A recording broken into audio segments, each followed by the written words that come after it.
I think we spend so much time in town talking about budgets, but we do it kind of on parallel courses. And so the opportunity to present so early in the budget process to the town council, it's a gift, and I really appreciate it. Just shy of 4,000 students in the North Attleboro Public Schools. We serve 2,600 plus families every day. We're really the largest business in town. We have a pretty significant operation. Very importantly, we have a changing demographic in town. We are now over 1/4 low income.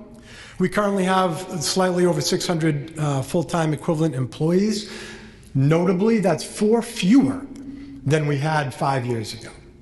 So we've actually decreased our employee population in that time period.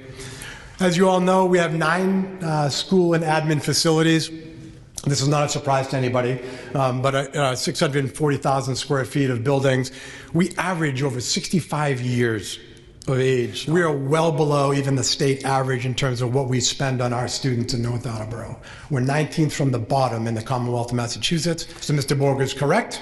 We do cost a lot of money, but it's significantly lower than what most communities in the Commonwealth spend. You might think 4% should be more than enough, and again, I'm not disputing that it wasn't fair, but it barely maintained our existing obligations. So salary increases alone for existing employees based on existing contracts, existing collective bargaining agreements, cost roughly $2 million a year. And the second piece of that is special education out of district tuition.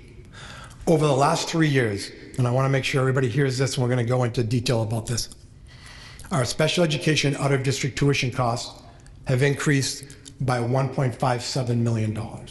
It is a 49% increase over the last 3 years. We have 912 special education students in North Attleboro. Our special education budget is $20 million. This is sort of projected FY27.